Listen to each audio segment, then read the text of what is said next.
जंगलात सकाळचा स्वच्छ आणि प्रसन्न वेळ आहे. झाडांवर पक्ष्यांचा किलबिलाट भरपूर सुरू आहे. काही पक्षी गात आहे, काही झाडाझाडांवर उड्या मारत आहे. एका मोठ्या झाडाखाली एक हुशार कोल्हा शांतपणे बसलेला आहे, डोळे मिटून पक्ष्यांचा आवाज ऐकत आहे. समोरच्या फांद्यांवर एक चंचल माकड मजेत उड्या मारत आहे. झाडाची फुलं, फळं खाली पडत आहे. निसर्गात सळसळाट आहे, पण एक आनंददायक शांतता सुद्धा. जंगलातली सकाळ, पक्ष्यांचा किलबिलाट आणि थोडा गारवा. झाडाखाली एक कोल्हा आरामात बसलेला आहे. समोर एका झाडावर माकड उड्या मारत आहे. कोल्हा हसत. माकड भाऊ, इतकं उड्या मारून काय उपयोग?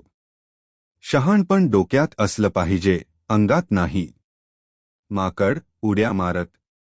अरे कोल्हा भाऊ, मी झाडांवर उड्या मारतो म्हणून तरी वाचतो. तू मात्र फसवणुकीच्या युक्त्या लावत असतोस. ते दोघं एकमेकांना टोमणे मारत असूनही त्यांच्यात हास्य आणि मैत्रीचा सूर आहे आणि जंगलातलं सकाळचं ते हलकंफुलकं वातावरण अजून रंगतं.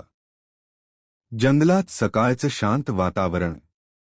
पक्ष्यांचा किलबिलाट सुरू आहे.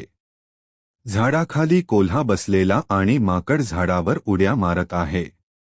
त्यांच्यात हलकंफुलकं शाब्दिक भांडण सुरू असतानाच अचानक दूर कुठून तरी एक बंदुकीचा आवाज येतो. दोघं एकदम घाबरतात. कोल्हा डरपडत. धाव रे, शिकारी आला. माकड पटापट झाडावर चढतो, उंच फांदीवर पोहोचतो. कोल्हा इधरतिथे बघत सुटतो, लपण्यासाठी जागा शोधतो. एक साया झाडामागून हळूहळू पुढे येते शिकारी. त्याच्या हातात बंदूक आहे. कोल्हा घाबरत पळायचा प्रयत्न करतो, पण शिकारी त्याला पाहतो.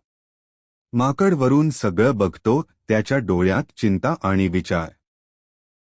शिकारीच्या उपस्थितीत सगळं जंगल स्तब्ध आहे. कोल्हा अडचणीत सापडलेला. वरून माकड सगळं पाहतं. त्याच्या चेहऱ्यावर विचार, समजूत आणि आत्मविश्वास दिसतो. माकड शांत पण ठाम आवाजात. फसवणुकीपेक्षा शहाणपणा आणि चपळाई उपयोगी पडतात मित्रा. दृश्य मंद होतं. संगीत थोडं गंभीर आणि प्रेरणादायक होतं. स्क्रीन काळी होते आणि एक विचारप्रवर्तक ओळ झळकते.